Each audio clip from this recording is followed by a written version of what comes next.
story happened in the summer of 2017 when I was 10 years old. My older brother and I had a babysitter, and she was around the age of 17. Since my mom was home on Tuesdays, the babysitter would come on the other weekdays. Most days when she babysat, we would go to the neighborhood pool, hang out, and eat lunch there. Then we went back home and my mom would arrive a bit later at around 5:30 in the evening. On one Thursday, the day was just an ordinary one and the babysitter came around 8 in the morning.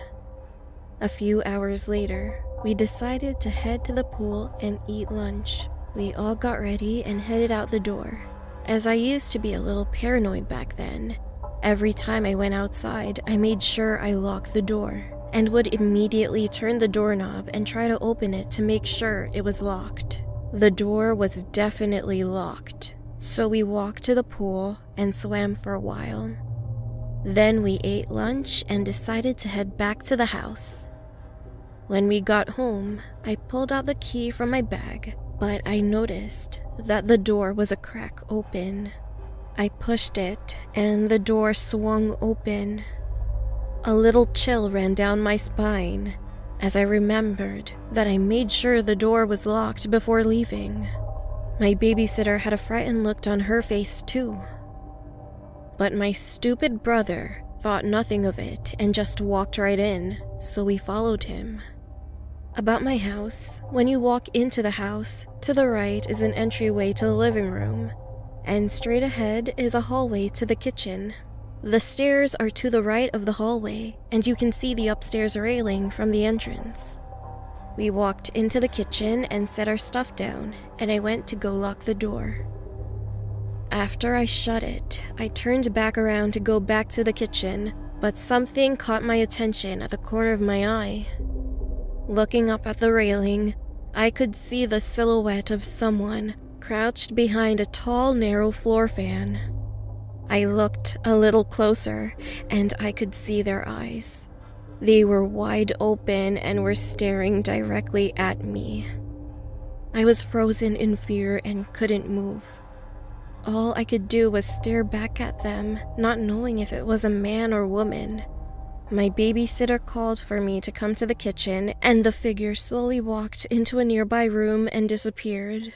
I ran into the kitchen, telling my babysitter and brother what I saw. At first, they didn't believe me, but then, all of a sudden, we were all silent as we heard slow footsteps creaking from upstairs.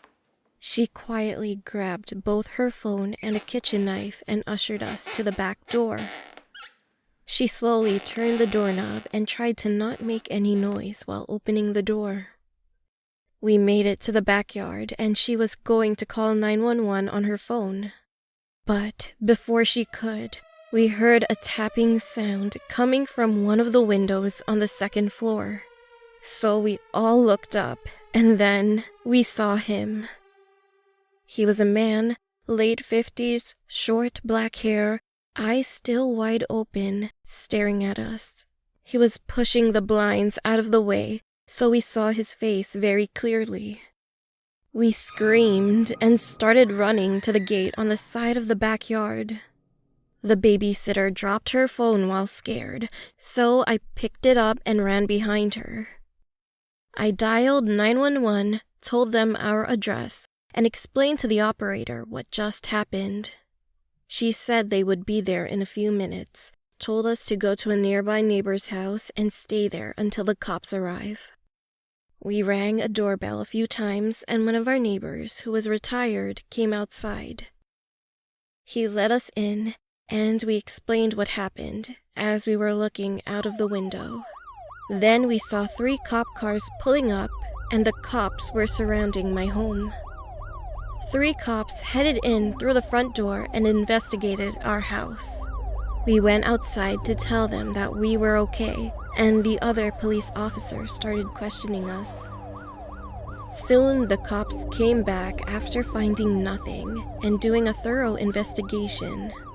They told us it would be best to not stay home, as the person may come back.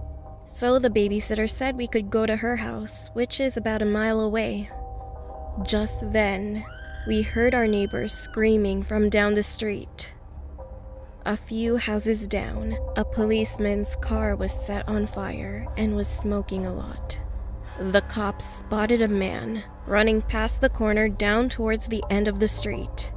One officer took us to the babysitter's house, while the other 3 went after that man. We later found out that the man had gotten away, so he never got arrested. Our parents arrived home as they were contacted by the police and freaked out. Later that night, we came back to the house and we searched the whole place to see if anything was missing. A cash box that was stored in my parents' bedroom was missing, but we didn't report it since the man was never found. I have no idea who that was or how he opened our front door. I still wonder to this day what would have happened if I never noticed the man. He could have done something to us while we were sleeping.